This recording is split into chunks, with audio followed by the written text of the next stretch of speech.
Buenos días, buenas tardes, sea la hora que sea para ti. Es un gusto que estemos contigo en este programa de Hilal, Masculinidades. Un espacio para que reflexionemos cómo cada hombre elegimos cierto tipo de roles, creencias, patrones y actitudes para ser y conformarnos como hombres. Un programa que también ayuda a las mujeres a que comprendan qué tipo de creencias y actitudes vamos tomando los hombres y entonces nos puedan ver con una mirada crítica para poder establecer relaciones equitativas y cercanas. Ahora vamos a continuar este excelente programa de historia de las mujeres en nuestras sociedades. Quizás sea interesante, queridas radioescuchas, compañeros también radioescuchas, que tomemos mucha atención de cómo va evolucionando los derechos, los roles, las posibilidades, lo que ahora regularmente se le conoce como las brechas de género, que tanto los hombres y las mujeres estamos teniendo semejantes derechos y oportunidades. En fin, está nuestro excelente invitado Juan Carlos Hernández Menjueiro. Y quiero subrayar antes de que se me olvide, mi estimado Juan Carlos, que por favor nos des tus teléfonos y tus redes sociales, porque han estado buscándote ahí algunas personas y es un excelente terapeuta, conferencista, en fin, por favor, Juan Carlos, bienvenido y es de veras, hermano, un gusto que estemos en este programa. Muchas gracias, querido Paco. Sí, muchas gracias por la invitación y yo no estoy manejando ahorita las redes sociales porque tengo 2 años en que me hackean. Ya llevo 4 páginas de Facebook que me hackean en 2 años, así que estoy solo con correo electrónico. Si gustan anotar, es oikos, como casa en griego, oikos, sin H y con K, oikos y latina, oikos, centro integral pegadito, oikoscentrointegral@hotmail.com. Ahí me pueden encontrar. Y bueno, pues estábamos platicando de las griegas, que se acabó el mundo que ellas conocieron cuando a partir de Solón les quita el derecho a la propiedad, luego Pericles el derecho a la filosofía, luego Alejandro Magno el derecho a la guerra, a saber defenderse. Y entonces concluíamos el programa pasado, pues que hay que aprender, las mujeres para empoderarse tienen que ser propietarias, las va a proteger socialmente mucho, estudiar toda su vida, carreras, maestrías, doctorados, diplomados, especialidades, toda la vida hay que estudiar. Y, por supuesto, saber mover el cuerpo, hacer ejercicio. Hablábamos de saber defenderse en términos de judo, karate, etcétera. No tanto decíamos para que lo usen, para que puedan pegar, pero sí para que sepan que su cuerpo les puede ayudar a defenderse.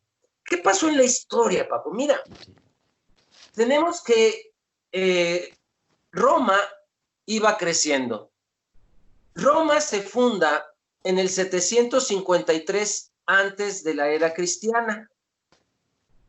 Y ellos a ese año, del 753, que nosotros llamamos 753 antes de la era cristiana, ellos le llamaron año 1.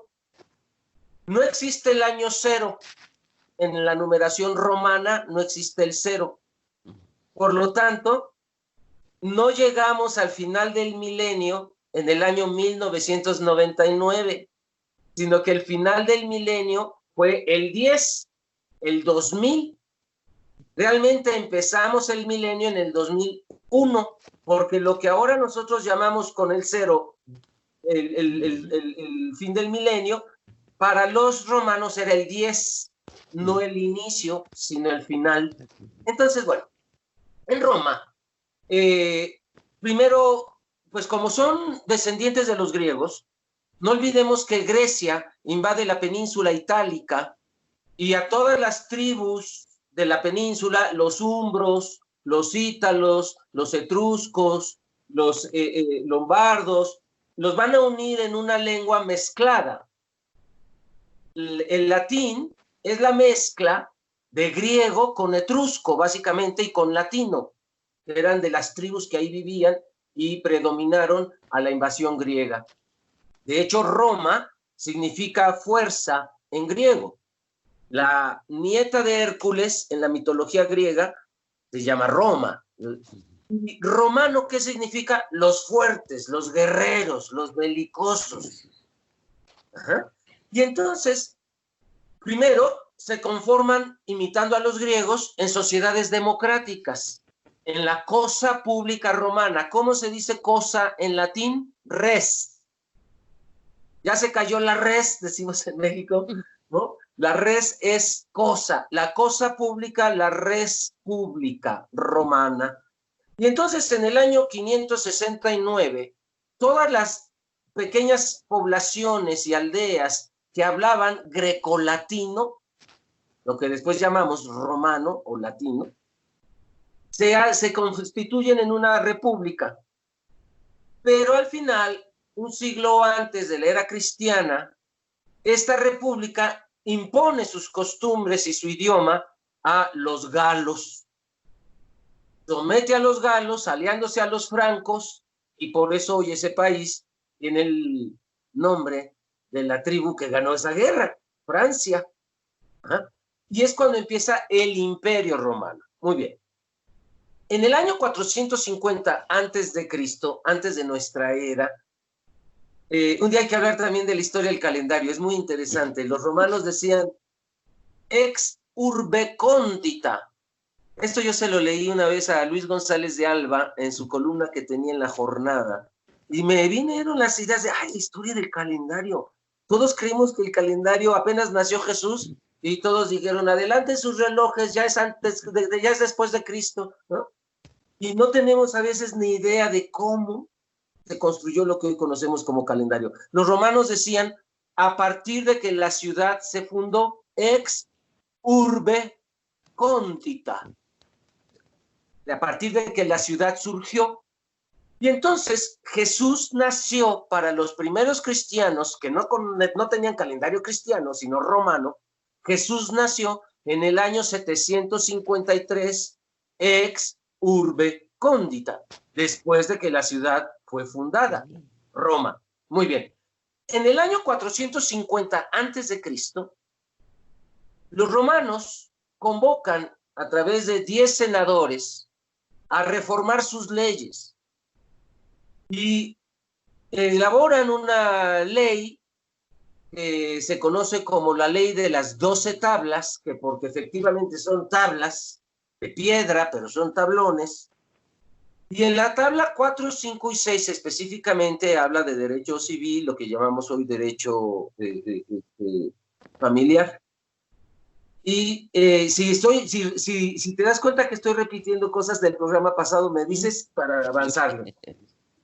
Y entonces, es la primera vez que se pone la palabra esclavitud para definir las relaciones de parentesco. Lo que hoy llamamos familia es un tipo de relaciones de parentesco. La familia no es natural, la familia no es divina. La familia es una construcción social. Como vimos en el programa pasado, las griegas crecían en comunidades de mujeres griegas y los griegos en comunidades de hombres. Es decir, nadie crecía con su mamá y su papá biológicos. Pues la ley de las 12 tablas por primera vez ordena que los padres biológicos tienen que criar a los hijos.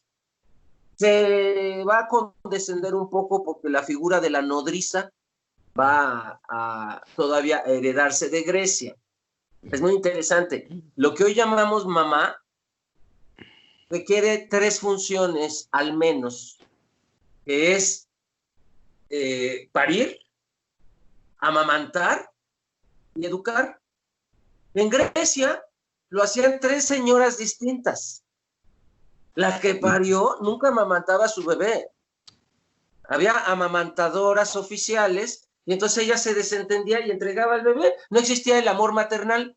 El amor maternal, dice Elizabeth Badinter, es un invento de la Edad Media. ¿Ah? ¿Había instinto materno? Sí, pero en Grecia se esperaba que toda la comunidad cuidara a todos los hijos. Son hijos de la comunidad. No existía la filiación por sangre que hoy tenemos y que en Roma va a ser por herencia. En Grecia no existe eso. De las peores violencias que se le puede decir a un niño es que es tuyo. A ver, por favor, ningún ser humano es tu propiedad. ¿Cómo que es mi hijo? Eso es violencia, tranquilo, no es tu hijo. En Grecia no existen esos conceptos. Y la que amamanta, que no es la que parió, no es la que educa. La entregaban a una tercera mujer después de los 2 años de amamantar, los destetaban a los 2 años, y entonces aparecía en su vida, si era niña, la paidegoga, si era niño, el paidegogus. Entonces, lo que hoy conocemos como familia, como maternidad, no existía en Grecia. ¿Dónde empieza a figurarse lo que hoy conocemos como familia? En Roma. En Roma. Creo que lo comenté la vez pasada, de todas maneras es importante decirlo y repetirlo hasta que la gente lo aprenda, que la palabra familia significa esclavitud en latín. Viene de la palabra hambre, que en latín se dice fame. Fame, famelus, y habíamos dicho, ¿te acuerdas que el plural se hace con A? Y entonces, un hambreado, un famelus, 2 familia, 3 familia, 4 familia, 5 familias, y entonces familia quiere decir mi grupo de esclavos. Entonces, habíamos dicho la vez pasada, para que lo profundicemos, Roma innova la violencia como método de educación familiar, porque querían guerreros. ¿Cómo haces a un perrito, un cachorrito de adulto que sea bravo? Lo atas, lo sometes, lo controlas. Lo golpeas, lo sometes, lo hambreas. Y entonces, de grande, te garantizo que es un perro feroz, un perro bravo. ¿Cómo haces a un adulto violento? ¿Qué le haces en su infancia? Pues, malos tratos, restricciones, autoritarismo, ¿no? Exacto. Maltrato, violencia. Y entonces los romanos dijeron, bingo, casi lo habrán dicho en griego, eureka, ¿no? En inglés, no sé cómo se diga en latín, pero dijeron, es esto lo que necesitamos. Adultos guerreros, violentos, que sometan a los pueblos con crueldad, que violen mujeres de los pueblos que sometemos. Necesitamos un pueblo guerrero. Y entonces, la ley de las 12 tablas autoriza al dueño de la casa golpear, hambrear e incluso violar a cualquiera de sus hijos o hijas. Esto va a convertirse en un problema. Sí, porque claro, imagínate una sociedad que ve que se está autodestruyendo con la nueva forma que propuso. ¿Por qué? Porque la ley de las 12 tablas abole las comunidades educativas griegas, abole el oikos, lo abole y dice que de ahora en adelante los niños tienen que crecer en la misma casa con la señora que los parió y el señor esposo de esa señora. Pero además deben ser educados a través del hambre. Si obedeces, ¿cuál era el valor máximo de la sociedad romana? Es el valor máximo de una sociedad belicista, violenta, guerrera. La obediencia, ¿no? Por supuesto. Sí. Y el tema también, me recuerdo ahorita del patriarca, que es el dueño de los famélicos, pero tenía potestad incluso sobre la vida, y ahí se conformaba a las esclavitudes. Sí. Exactamente. ¿Por qué? Porque mira, una de las cosas que hace la ley de las 12 tablas es abolir la mayoría de edad de todas las mujeres. Siempre necesitarán un hombre para cualquier trámite legal, un tutor. Y nunca podrán manejar propiedades, ni dinero, ni estudiar, porque son eternas menores de edad. Y al hombre le va a reconocer la mayoría de edad, imagínate, Paco, cuando muera su padre. O sea, adivina qué delito era muy cometido en Roma. El parricidio. Claro, y entonces alguien mataba al papá y se liberaba. Y entonces ya podía tener, ¿por qué? Porque como no era mayor de edad el hijo mientras viviera con el papá, aunque viviera el papá, tuviera 60 y el hijo 40, hay un autor en la enciclopedia de la historia de la vida privada, Philippe Ariès, George Duby, el que dice, ¿cuál sería? Imaginemos la situación psicológica de un romano de 40 años, cuyo padre de 60 no tiene pinta de querer morirse y está fuerte como un roble, y no puede contratar nada a su nombre. Todo tiene que ser a nombre del viejo, incluso la esposa. Y entonces en cualquier momento llegaba el viejo y le decía, quítate, es mía. No, papá, que es mía. No, a ver, te enseño el contrato. Ahí a quién dice que pertenece.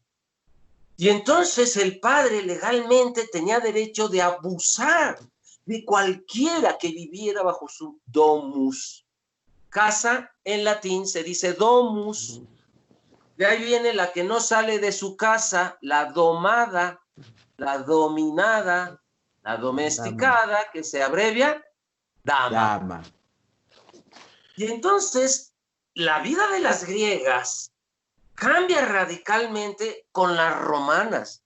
Si las griegas podían ser guerreras, curanderas, pitonisas, sacerdotisas, herbolarias, filósofas, todo. Las romanas, esposa o puta. Puto, no es una grosería. En latín significa desnudo, desnuda.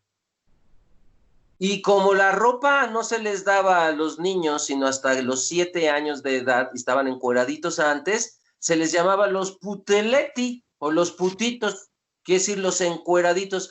Entonces, si tú estudias historia del arte, cuando veas esos angelitos medio encueraditos que están en el alrededor del marco de la obra, se les llama los puteletti, o putitos. Que a nosotros nos suena fuerte, pues es por nuestros prejuicios del mexicano, ¿verdad? Pero, por ejemplo, la palabra prostituta no tiene nada que ver con sexo. Pro es delante de, situare, estatua, quedarse parada fija. Entonces, la prostituta era la que chambeaba parada enfrente de, la que se para en público. Entonces, la palabra prostitución no tiene nada que ver con sexualidad, ni mucho menos con corrupción. Hoy se utiliza como sinónimo hasta de corrupción. Se dicen, fulano ya prostituyó su carrera, ¿no? Como sinónimo de la corrompió. Entonces en Roma vamos a encontrar que la mujer queda sometida a voluntad, incluso de vida o muerte del esposo. No era raro para las sociedades mediterráneas, porque los judíos también tenían ese derecho. Y también surge alrededor, 450 años antes de Cristo, es el siglo V antes de Cristo. Entre los judíos aparece el derecho del hombre de matar a su esposa si ya no es una ayuda adecuada, dice la Biblia, en el siglo VI antes de Cristo. Entonces es contemporáneo. Y entonces Roma pone por primera vez al hombre como dueño de su esposa y de sus hijos. Dueño en latín se dice amo, todavía lo utilizamos en relación a las mascotas, sobre todo, pero hay un sinónimo que es pater. Y ahí viene la palabra patrón, a quien me debo. Patria, a quien me debo. Mi pater es mi dueño, y de ahí viene pater familia. Entonces, ¿qué quiere decir? Si familia quiere decir esclavos, y pater quiere decir dueño. Dime qué quiere decir padre de familia en latín. El dueño de los esclavos. De los esclavos. De los hambrientos, de los hambriados. Familia. De los que tuve que hambrear para que aprendieran a obedecer. O audire. Obedecer es o direccionalidad, y ahí viene objetivo, hacia dónde me dirijo. O direccionalidad. Audire, obediente quiere decir haz lo que oíste. Dirígete hacia lo que oíste, no lo que tú piensas. Obedece es haz lo que oíste. Y es el valor principal para la sociedad romana o para cualquier sociedad esclavista. Y nos podemos preguntar, ¿cuál es el valor principal de las instituciones mexicanas? En la familia, ¿cuál es el valor principal, Paco? Pues sí, la obediencia, ¿no? Haz ¿En lo la que escuela? oigas. ¿En la escuela? Pues también una situación de memorizar, de repetir, de obedecer, ¿En la iglesia? sí, De la obediencia. obediencia. ¿En el ejército? ¿En la policía? Uf, no se diga, ¿no? Además de las jerarquías, que es el orden sagrado. Una jerarquía es un orden sagrado. Y en Sagrado, ese Dios nos sentido, dijo. no puedes transgredir estos órdenes, ¿sí? Y está hasta hoy día. Exactamente. Y entonces tenemos, por eso que el derecho mexicano evolucionó del derecho romano. Ah, no. Y entonces, hoy, un sujeto es un individuo. Alguien que se tiene que dejar sujetar para existir. Entonces, sinónimo de individuo le llamamos al que se dejó esclavizar. ¿Sabes cómo se dice hijo de esclavo en latín? No, no. Cliente. La clientela eran los hijos de los esclavos, que algunos ya eran libertos. Entonces, a ver, dime, ¿desde cuándo el hijo de un esclavo siempre tiene la razón? Es el engaño del capitalismo, de que el cliente siempre tiene la razón. El hijo del esclavo siempre tiene la razón. ¿De dónde sacamos? Por eso es muy importante, como dice Friedrich Nietzsche en su libro La genealogía de la moral, dice que si tú quieres conocer realmente tu interior, analices la etimología de las palabras que usas a diario. Claro. Y si en la etimología de sujeto está el que es apresado, no es sinónimo hoy del que ese individuo existe, es parecido al concepto de persona en griego, que tú sabes que significa máscara. Máscara para el sonido. En griego, persuono. Porque en los teatros griegos, en el ágora, para que se escuchara hasta los últimos asientos, se ponían una máscara con una trompetilla que hacía que el sonido llegara más lejos. Entonces la máscara se llamaba para el sonido, persuono. Y hoy la persona es la esencia. Y entonces a veces yo me pregunto si no nos han hecho creer que nuestras máscaras son nuestra esencia. Y cada vez que va a caer una de nuestras máscaras, entramos en pánico. No, ¿y ahora qué me voy a poner? Les invito a leer un libro maravilloso de Gibran Jalil Gibran, que se llama El Loco. El loco, claro que sí. Y empieza diciendo, os preguntaréis por qué me volví loco. Resulta que yo tenía una máscara para cada uno de los días de la semana. Esta noche entró un ladrón de máscaras a mi casa y se llevó mis 7 máscaras. Cuando no supe qué me iba a poner mañana, salí corriendo tras el ladrón, pero corría más rápido que yo. Y yo lo iba a alcanzar y se volvía a adelantar. Y yo le gritaba, deténganlo, es un ladrón de máscaras, deténganlo, hasta que casi iba a amanecer.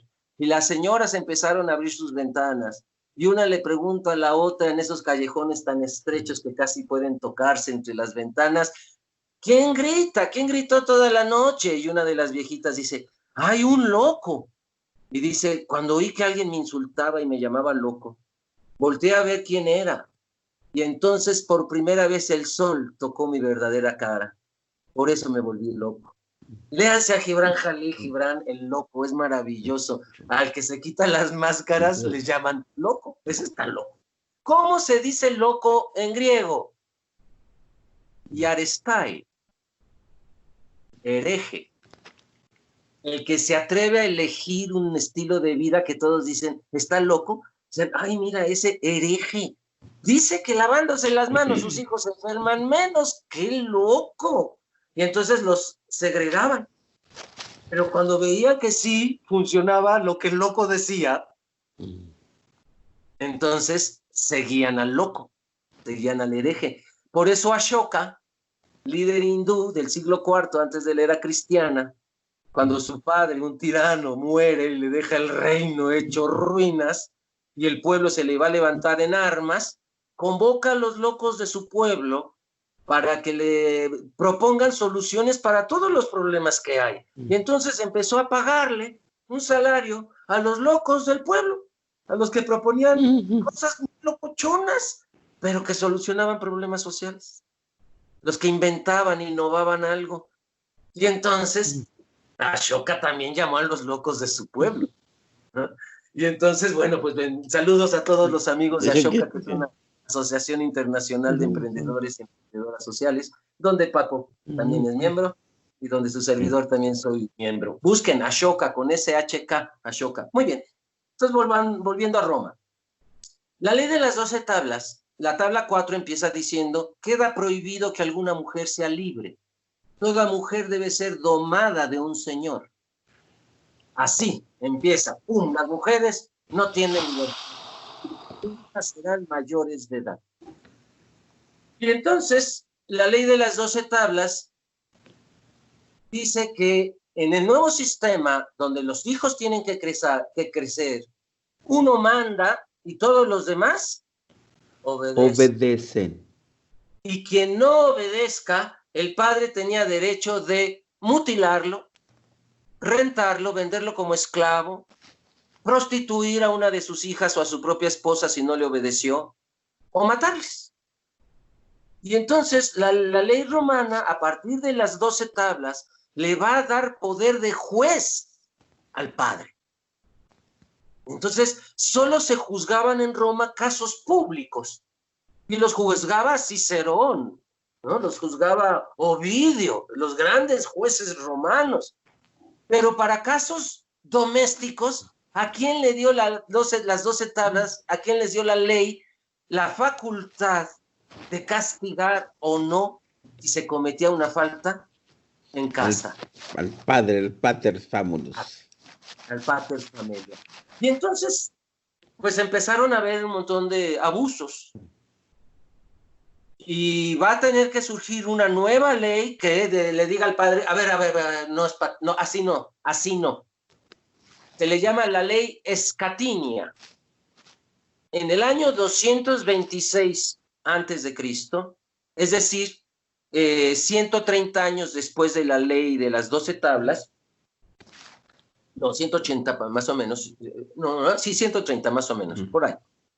No me salen bien las cuentas, pero en el 226 antes de la era cristiana, el emperador Scatinio, con ese C, Scatinio, se da cuenta que los padres están destruyendo a su propia sociedad con tanta violencia.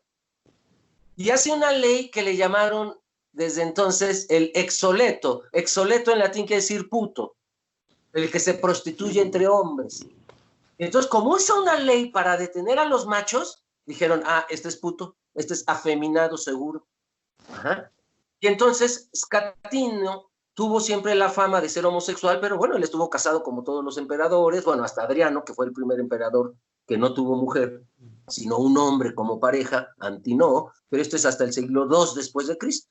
Antes todos los emperadores, aunque fueran gays, tenían que dejar herencia, herederos, entonces tenían que casarse. Y entonces Escatinio estaba casado, tenía a su mujer, no sabemos si era gay o no, pero mira la ley que hizo.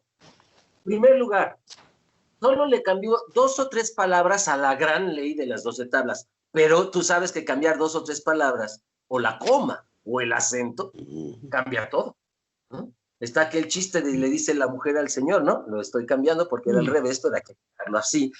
¿Cómo amaneciste, viejo? A los 10 años, ¿cómo amaneciste, viejo? A los 30 años, ¿cómo? ¿Amaneciste, viejo? ¿No? Entonces, cambiando el acento o las comas, usando las mismas palabras, podemos decir cosas muy diferentes. Entonces, bueno, tenemos que Escatinio dice, Queda prohibido de ahora en adelante tener relaciones sexuales, le queda prohibido al pater con alguien de su casa si la persona no quiere. Es decir, la ley decía, el padre puede tener relaciones sexuales con todos los de su casa. ¿Y qué le añadió la ley de Escatino? Solo si ellos quieren. Uno diría, con la mentalidad moderna, ¡ah, pero sigue permitiendo cosas horribles al interior de la casa! Pero ya tuvieron la visión de detener la violación. No prohibieron la pedofilia, ni el incesto. Los romanos, los judíos, los griegos, no era malo el incesto. El incesto lo hace pecado el cristianismo hasta el Código de Teodosio en el año 342 después de Cristo. Entonces no les generaba ninguna bronca que tuvieran sexo intrafamiliar. Lo que no se valía era violación. Si no quiere el esclavo, la esclava, la esposa o cualquiera de los hijos o hijas, tienen derecho a decir no. Esto es revolucionario, Paco, si seguimos luchando con eso. No es no, todavía estamos tratando de entendamos nuestros congéneres, hombres, que no es no. Y se acabó, no es no. Ya, no hay que explicar, ni que hay que convencer, ni insistir, por favor, ya.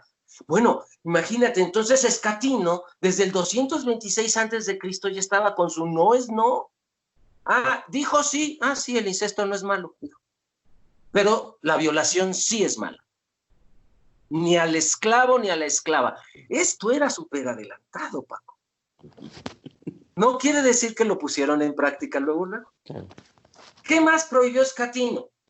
Prohibió prostituir a cualquiera de las mujeres de tu casa para pagar una deuda. Y uno dice, ¿qué? ¿Hacían eso? Sí, hacían eso los romanos. Y entonces tú no prohíbes algo que no haga la gente. ¿Por qué no hay un letrero de prohibido salir por mi ventana? Nadie sale por esa ventana. Si hubiera un letrero, quiere decir que alguien está saliendo por esa ventana y alguien quiere que no salga.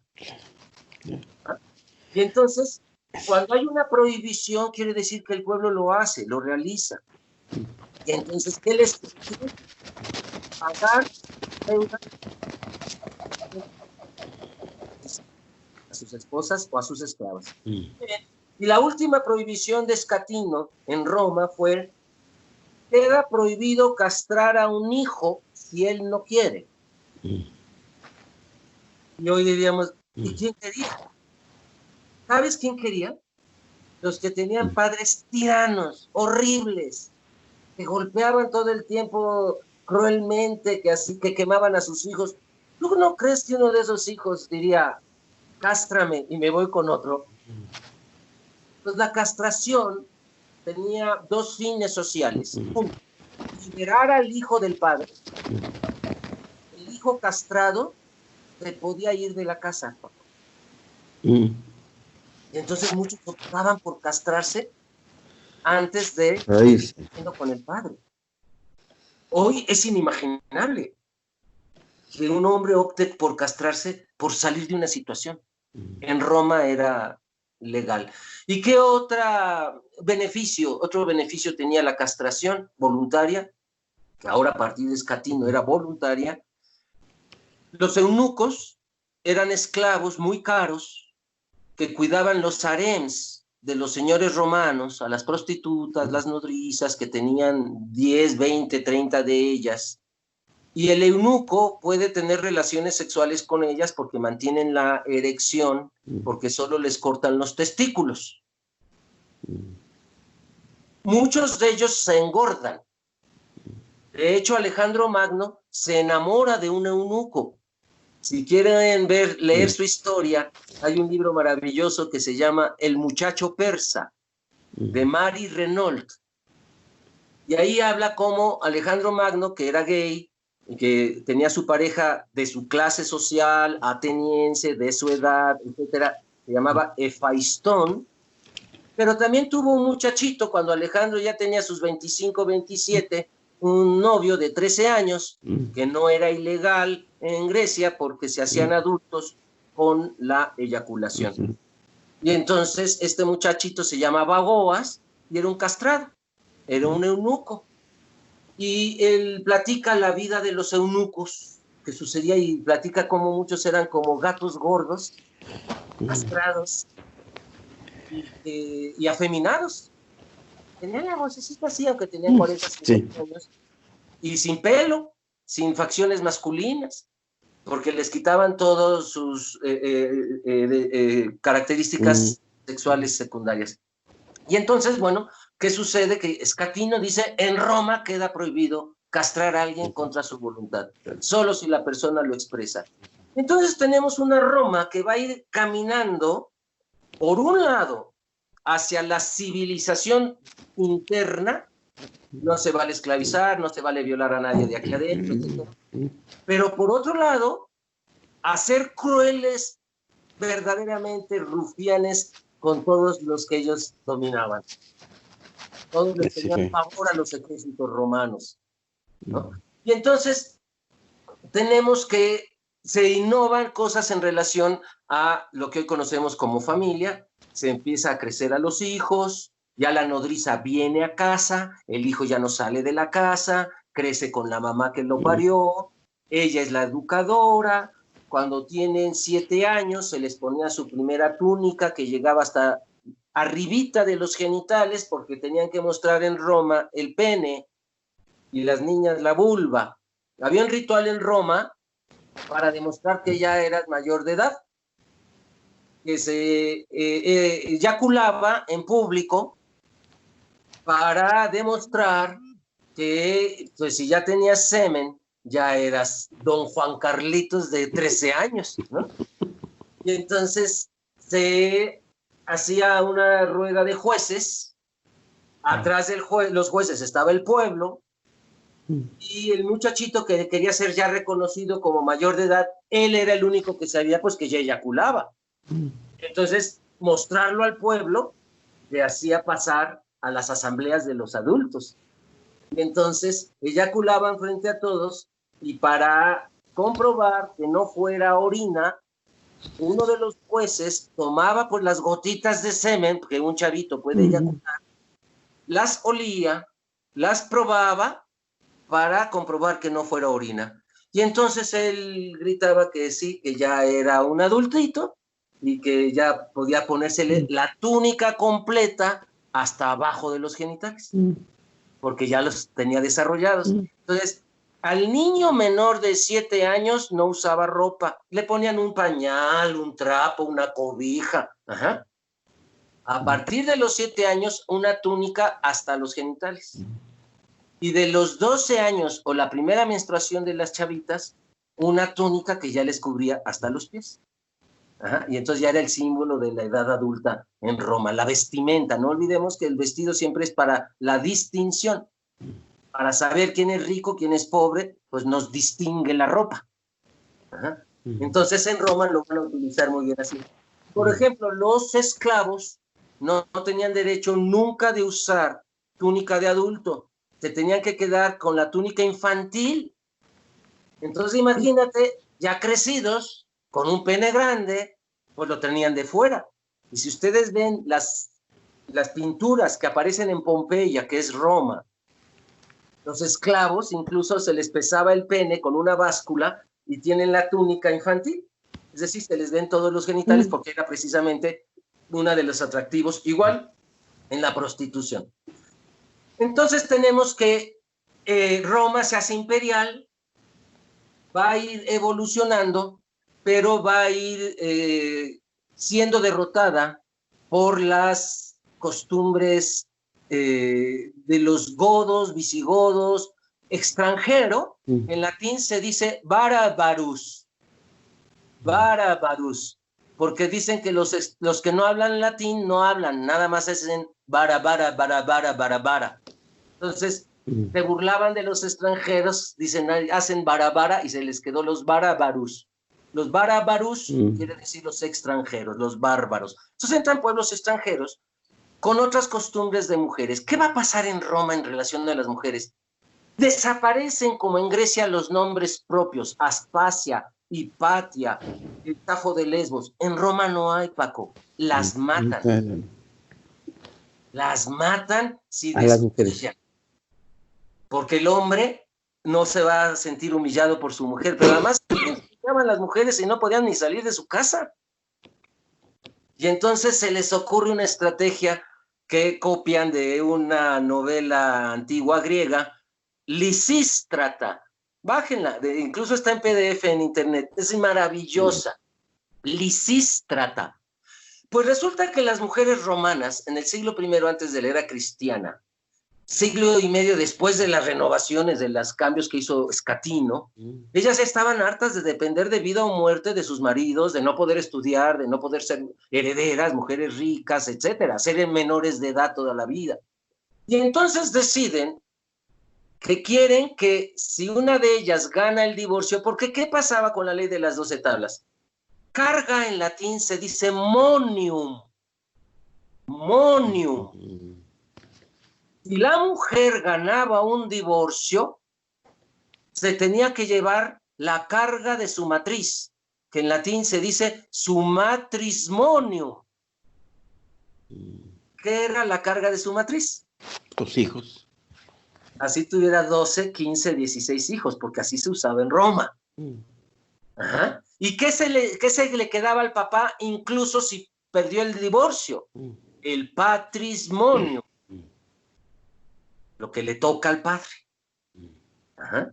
Y entonces tenemos que la ley de las 12 tablas genera un montón de artículos para recordarle a la mujer toda su vida que es esclava del esposo o del padre mientras no se case.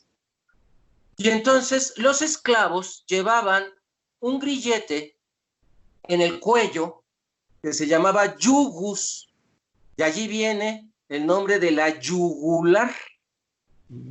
Y entonces, si el esclavo ya estaba muy hambreado, ya no se iba a querer echar a correr o escapar, le bajaban el grillete al tobillo, porque hambreado y con un jalón lo tumbas. Ya está bien obediente, no se te va a escapar, pásale el grillete a la pulsera y de ahí que se llame esclava, lo que se ponen. Por favor, nunca se pongan esclavas. Pónganse pulseras si quieren, pero no esclavas. Y de allí pasó, oye, ya nunca se te va a echar a correr, ponle el grillete en el dedo anular izquierdo, y la ley de las 12 tablas ordenaba que el grillete debe decir adentro el nombre del dueño de ese esclavo y la fecha que lo compró. ¿Quién es tu dueña? A ver, balconéate, ¿quién es tu dueña? ¿Qué dice adentro? Y entonces, de allí viene, quien me pone su yugo o quien me esclaviza, en latín se dice mi cónyugus. Mi cónyugus. Y entonces a la mujer, porque no había anillos para hombres, solo se le ponía a las mujeres para recordarles quién era su dueño, cuándo la compró y que la podía matar. Esto estaba implícito. Entonces, imagínate que el padre sale de casa y dice, vieja, quiero que corten el pasto. Dile a Pedro que corte el pasto. Y ya iba a llegar el señor en la noche y Pedrito no había cortado el pasto. ¿Qué le podía pasar a la señora? Que la matara el hombre porque no cumplió su orden, no fue obediente. No fue obediente. Y entonces, ¿qué hacía la mamá, Paco? Mataba al hijo desobediente antes de que llegara el padre. Entonces llegaba el papá, decía, oye, Pedrito no me ha venido a saludar, este viejo lo maté. ¿Cómo? ¿Por qué? Mira el pasto. Y volteaba y decía, no, pues tienes razón, vieja. Pablo, mañana cortas el pasto. Y el Pablo, sí, papá, mañana corto el pasto. ¿Te das cuenta que era crecer en una casa romana? Era crecer con miedo. Y de allí todavía hay mucha gente que en México, por ejemplo, le da miedo llegar a su casa, Paco. Claro. Hay gente que le da mucho miedo llegar a su casa. Ahora que llegues en la noche le voy a avisar a tu papá y él se va a encargar de ti. Claro. la amenaza. Y entonces, ¿qué hicieron estas inteligentes mujeres un siglo antes de Cristo? La costumbre de Lisístrata, cambiar una ley presionando a los hombres, ¿cómo? Negándoles el sexo. Y entonces las esposas de los senadores, pero no quedó el nombre de ni una. A mí me encantaría saber quiénes organizaron eso. Empiezan a hablar entre esposas de los senadores que no le dieran sexo al marido hasta que no cambiaran una ley. ¿Cuál? La dote. Si una se divorciaba con la ley de las 12 tablas, ¿a dónde se iba a vivir con sus hijos? A un barrio de cinturones de miseria de Roma, donde solo allí se le permitía a las divorciadas irse a vivir. Se llamaba suburra, suburbio, suburbano, cinturones de miseria, la suburra. Y allí no entraba ni la policía, era el Tepito de la época. Y entonces, pues una mujer que llegaba ahí con 12 hijos, 13 hijos, las violaban, las secuestraban, las esclavizaban, les robaban a los hijos. Y entonces dijeron las mujeres, basta, si una mujer gana un divorcio, el marido tiene que devolver la dote. Ah, no quieren, no les den sexo. Y entonces llegaban, imagínate la escena, que llegaba un senador así todo, y el otro, ¿qué tienes? ¿Qué te pasa? Ah, pinche vieja, no quiere acostarse conmigo, no me quiere dar sexo. Y el otro se quedaba así, ¿a ti también? Y uno tercero que oía decía, ¿a ustedes también? Decían, estas hijas se pusieron de acuerdo. Pues, ¿qué es lo que sigue? ¿Y tus esclavas? Pues las mandaron al pueblo. Bueno, pues ya de plano, los esclavos, no, los mandaron a 1000 mandados. Y entonces les dejaban todas las posibilidades de tener sexo en casa, hasta que estaban, como dicen en Veracruz, como papayita tierna. Una papayita tierna le aprietas por donde le aprietes y sale leche. Y entonces los hombres ya estando así, ¿qué hizo Lisístrata, la griega? Tomó el templo de Atenas, donde además estaba el tesoro. Y quería obligarles, Lisístrata, a que dejaran de usar el tesoro del templo para las guerras.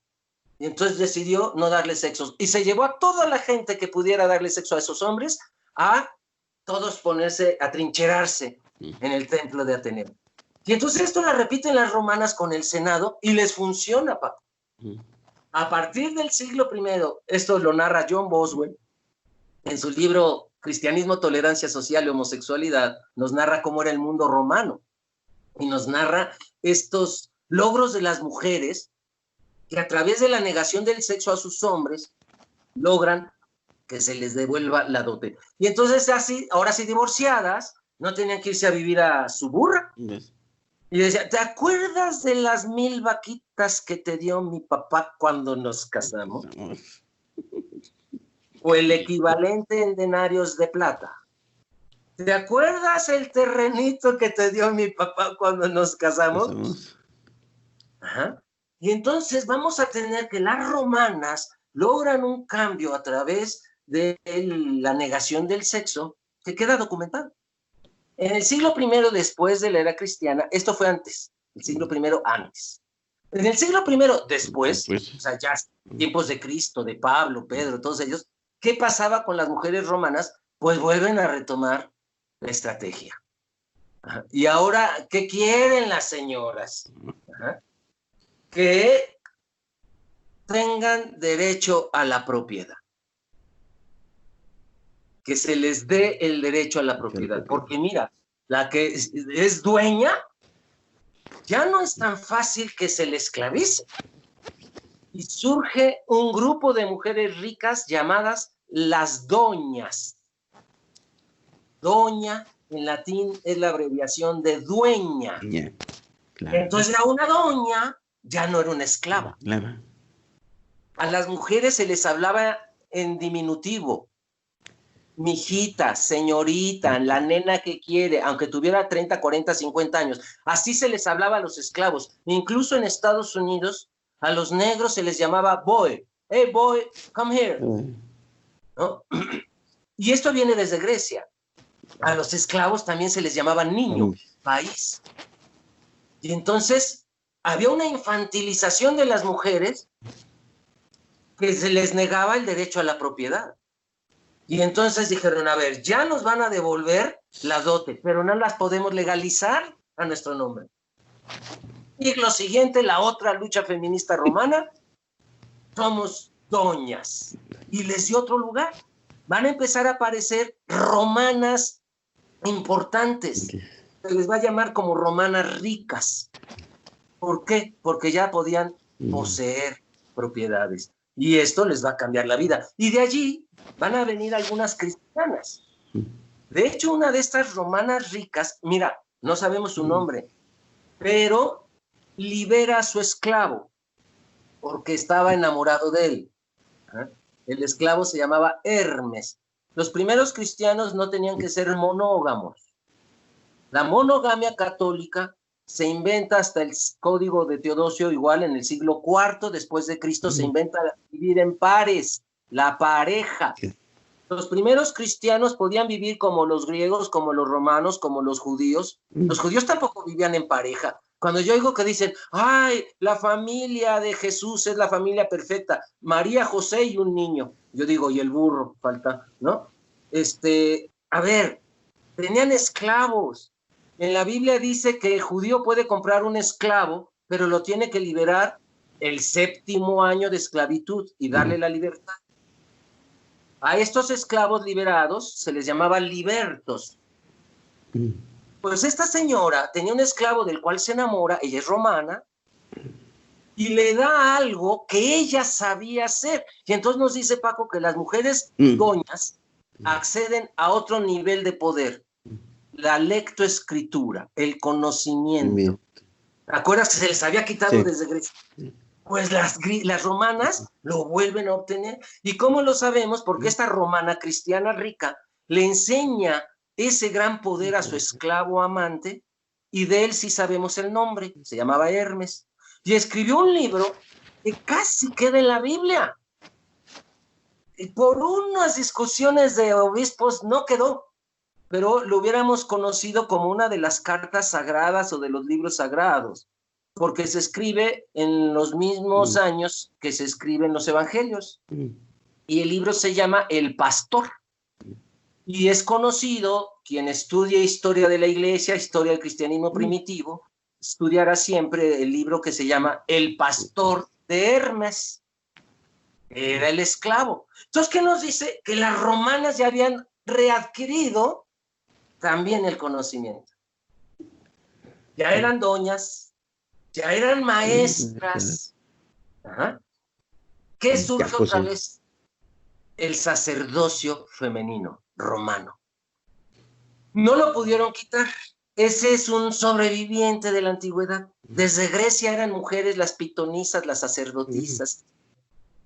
Y entonces vamos a tener que en Roma resurgen las sacerdotisas, pero ahora son católicas. Ahora son cristianas. Y entonces vamos a ver que de Roma se convirtió en República Romana, luego en Imperio Romano, y ahora estamos en el Imperio Romano Cristiano. ¿Y allí qué le pasó a las mujeres? Pues mira, surge algo que después se llamó sacramento del matrimonio, que no existía en la iglesia primitiva. Los cristianos se arrejuntaban. ¿Por qué? Porque no había sacerdotes. El sacerdocio se inventa en el siglo II después de Cristo, 3 después de Cristo. Solo había obispos. Y el obispo era el que tenía que casar a la gente. Ahora ya lo hace un sacerdote. Porque el obispo va a delegarle en el siglo II o III, porque ya había muchos cristianos católicos, algunas de sus funciones. Una de estas fue casar gente. Pero no se les casaba con el sacramento del matrimonio, como hoy lo conocemos, sino que solo se les daba algo que le llamaron la bendición nupcial. Solo se le daba a la mujer. Los hombres ya veníamos benditos desde la cigüeña. La mujer había que bendecirla para elevarla de rango y poderla unir a un varón. Entonces tenemos que desde la iglesia primitiva, rituales de iluminación. Otra cosa, le valía casarse varias veces. Decían los obispos de la época, a ver, don Francisco, ¿usted con cuántas mujeres tiene relaciones sexuales en su presente? Y entonces empezaba uno, pues esposa, una amiga del Face, la amiga de la prepa, ¿no? Y empezaba uno, ¿por qué no les damos la bendición a todas? Tráigalas el mismo día. Y entonces yo me imagino la escena que mi esposo hubiera dicho, prima, vecina, amiga, porque podían reunirse las mujeres de un católico y ser bendecidas el mismo día. No existía la monogamia, la fidelidad católica como hoy existe. Eso va a cambiarse hasta el Concilio de Trento. ¿Sabes cómo se decía la fórmula matrimonial en la época? Hasta que la muerte del amor os separe. Y cuando en el Concilio de Trento inventan el sacramento del matrimonio, nada más van a dejar hasta que la muerte os separe. Os separe. Oye, Juan Carlos, qué cosa. Nos está consumiendo el tiempo, más bien ya nos consumió, ya estamos cerrando, pero bueno, yo he sentido una evolución muy comprensiva de toda esta historia, de cómo desde las 12 tablas, cómo se van queriendo como someter a las mujeres y cómo estas poco a poco se van liberando de todos estos yugos, de todas estas creencias, y en este lenguaje y en estas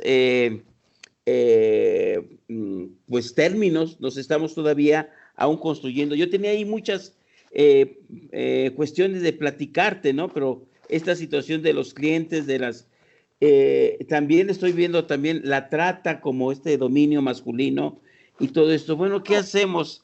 Nos estamos quedando ya con el Roma y el cristianismo. ¿Qué hacemos con también muchas preguntas de nuestro auditorio, muchas ganas de seguramente pues de hagamos otro programa, Paco. Yo estoy, cuando tú me digas, aquí listo. Aquí listo. Tenemos ahí también algunos otros invitados. Bueno, pues decidámoslo. ¿Cómo estaríamos para ver si avanzamos un poquito más? Porque cortar con el auditorio esta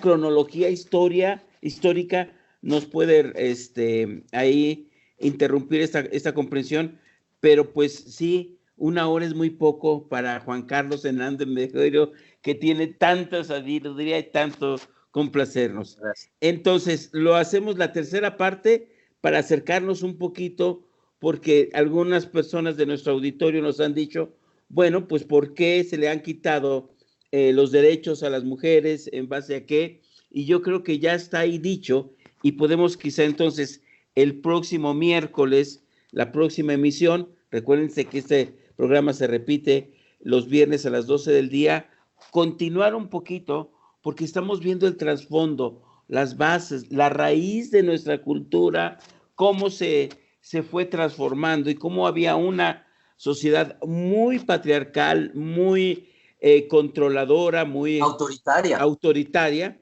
¿sí? Y en donde esta comprensión de la historia de las mujeres, pues al menos a mí me está revelando la fuerza que han tenido a través de la historia y cómo se están emancipando y se siguen hoy emancipando, ¿no?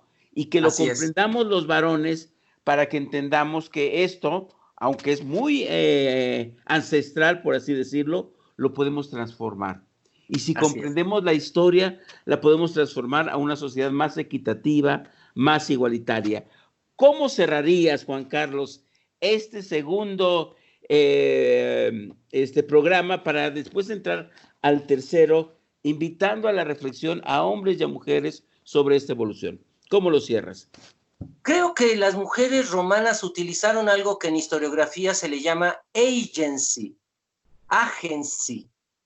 En inglés, agenciarte de algo. ¿Qué quiere decir? Del poquito poder que tengas, usarlo para tener más. Es un poquito como si el cambio de una sola persona impactara en lo social.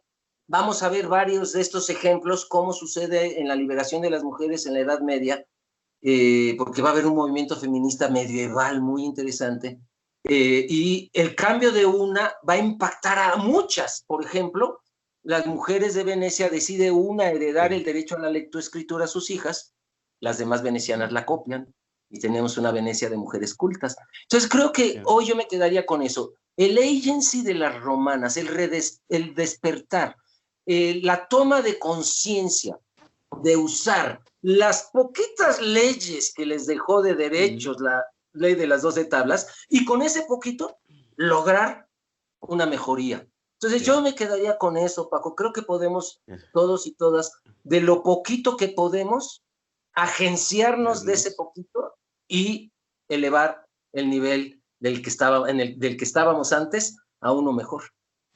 Gracias, Juan Carlos. Un abrazo. Aprendamos de la historia para no repetirla y veamos que es la gran fuente de nuestra sabiduría y de nuestro despertar. Les agradecemos. Este es el programa Masculinidades. Nos vemos el próximo miércoles y todos los miércoles a las 8 de la noche aquí en Radio Hilal. La repetición viernes a las 12 del día, y esperamos sus comentarios en nuestras redes sociales. Un abrazo, Juan Carlos, un abrazo, querido auditorio, Paco, y vamos a agenciarnos de lo que tengamos para cambiarnos nosotros y el mundo. Un abrazo. Muchas gracias. Nos estamos viendo, querido auditorio. Sigamos bien todos, estemos bien en la pandemia. Gracias.